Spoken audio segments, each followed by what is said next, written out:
Hey everybody, I'm Roy Cannaday, and today we're going to be talking about the Nebula Hero pack for Marvel Champions. Let's get into it. Alright, let's take a look at Nebula here. So, Nebula in Alter Ego form has 3 recovery, cybernetic upgrades, response after you play a technique upgrade, draw 2 cards, limit once per round. Awesome, so as you play those technique upgrades, you're going to be able to draw extra cards. She has a hand size of 6 and hit points of 9, so not too beefy on the hit point side there. Then Nebula has 2 thwart, 2 attack, 2 defense. Pretty standard, that's pretty cool. Combat protocols, force response. After your turn begins, resolve the special ability of each technique upgrade you control, then discard each technique upgrade resolved this way. So Nebula is going to be all about building out these technique upgrades, and then they have abilities when they come into play, and then they will trigger as they at the beginning of her turn. So let's take a look at a few of her cards here. So Nebula's ship, 2-cost support, exhaust Nebula's ship to generate a wild resource. Awesome. Then an upgrade here, unyielding persistence. Then this is when the hero form, Nebula gains +1 thwart and +1 attack and gains stalwart. Then give Nebula a tough status card. So this is an upgrade that is going to leave play at the beginning of your turn because it is a technique upgrade. So these are the cards that she has in play. She'll get this ability for that turn, and then the special ability here will trigger on the next turn. So awesome. She's going to have a ton of these cards. So there's a 1-cost upgrade. Weapons Master.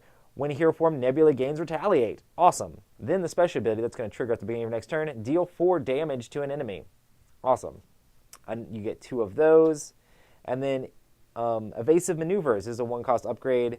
When the hero form, Nebula ignores the guard keyword and the patrol keyword on crisis icons. Then she will trigger choose to either stun or confuse the enemy at the beginning of the next turn. That's awesome. Then Wide Stance. This is a 1-cost upgrade. While Nebula is in hero form, reduce the amount of damage she takes from an attack by 1.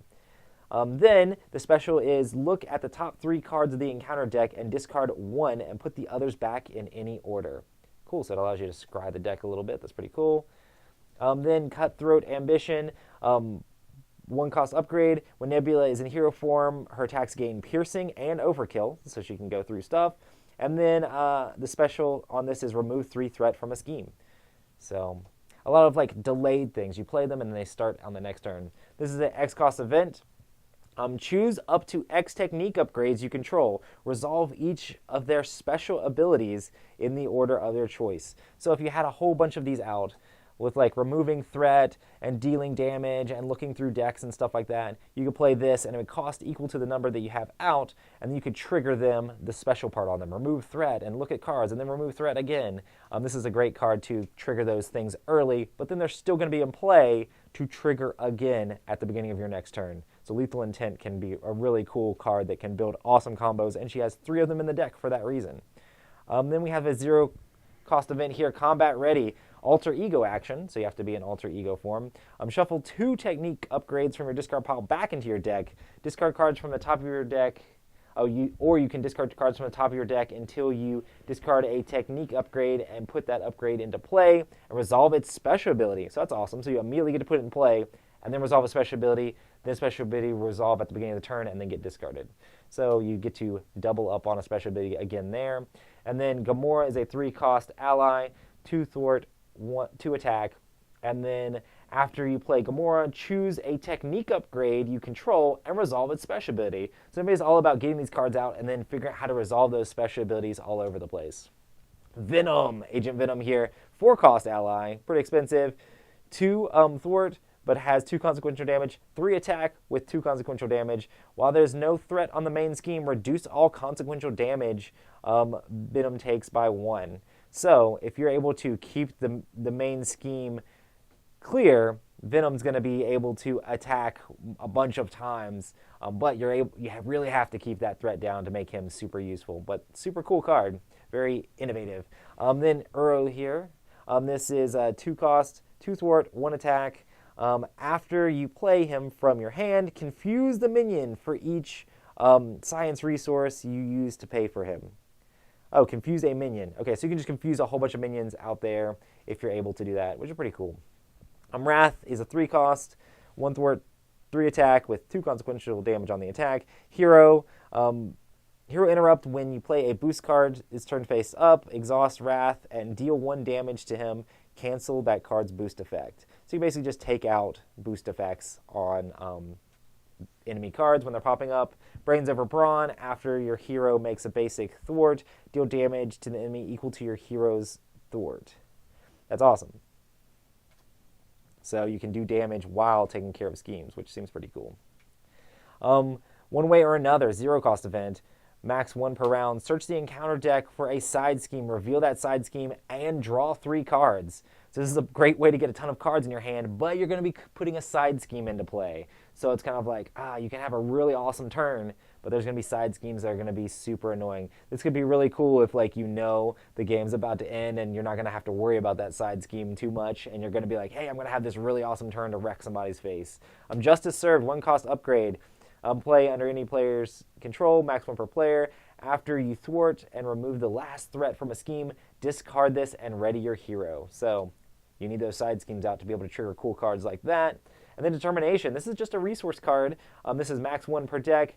After you spin this card, remove 1 threat from the main scheme. So this is awesome. Just a wild resource that allows you to remove threat from the main scheme just by playing it as a resource. That seems really cool.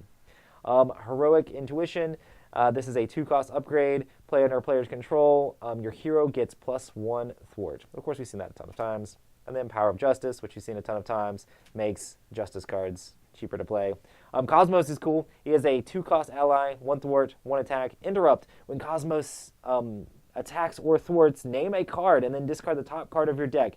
If that card is that card's type, Cosmos does not take consequential damage. That's awesome. So if you're playing with her and you say, oh, it's going to be a technique because, of course, Nebula has tons of techniques in the deck, then maybe, or maybe it's card type. Maybe it has to be like ally or upgrade or resource. But you name those different types of cards, and he won't take his consequential damage, so that way he can stay on the board much longer because he only has 2 hit points, so he'd only be able to kind of do things a couple times. Nowhere allows you to, you can only play it if you're Guardian, allows you to have more allies, and then also after you play a Guardian ally, you can exhaust it to draw a card, so helping you with those Guardian allies. Then Daughter of Thanos here. This is a 1 cost event. It's a team up with Gamora and Nebula.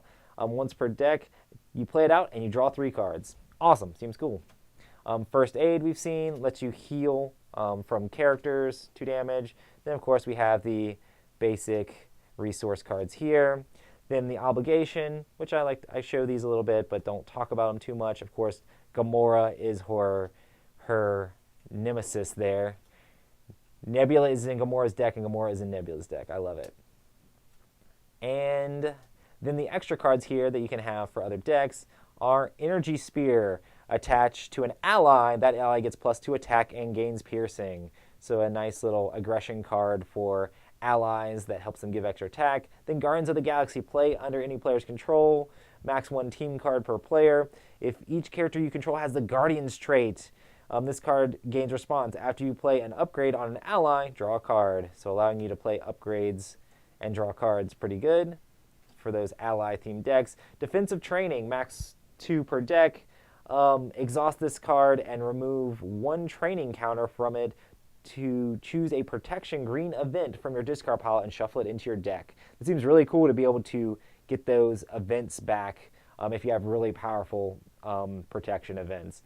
Then Honorary Guardian. Play if your identity is a Guardian, attached to a friendly character, max 1 per character. Attached character gets +1 hit point and gains the Guardian trait. So if you're trying to build a Guardian ally deck or turn other people's into Guardians, that'd be awesome. And then you get an extra Daughter of Thanos. I can only assume that this would be great to add into your Gamora deck, so you can have both of the sisters there fighting against the villains. Awesome. So that is Nebula. Let's look at my thoughts.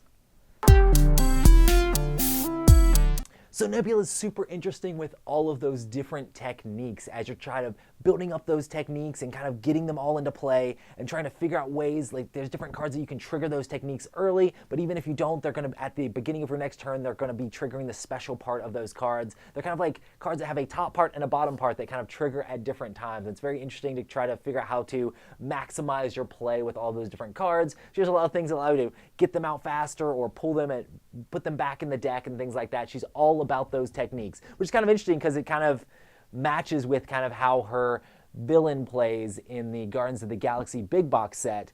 And it just feels, it's very interesting because Nebula is the one character that we have a hero for, we have a villain for, we have a nemesis for, we have an ally for. So Nebula is everywhere in Marvel Champions. But it's really cool to see because it's very thematic as all this stuff kind of fits together. I love that Nebula is the ally in Gamora's deck, and then Gamora is the ally in Nebula's deck, which makes sense, but then they're also kind of like the nemesis in each other's decks too, so it kind of like messes things up at the same time.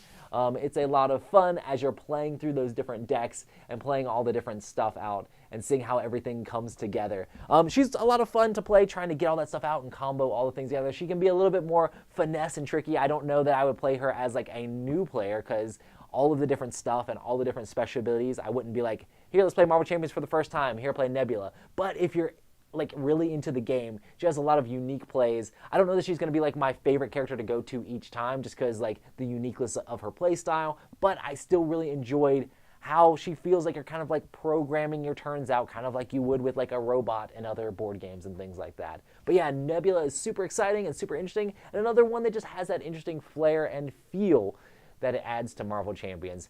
Anyway, I really enjoyed Nebula. Thanks for joining me here for this review. Lots of fun with that card and that deck. Let me know in the comments down below what your favorite Marvel Champions characters are and who you hope to see added to the game. And it's been awesome to be back here doing some more Marvel Champions reviews. Thanks for joining me so much. Comment and like, and I'll see you on the next one.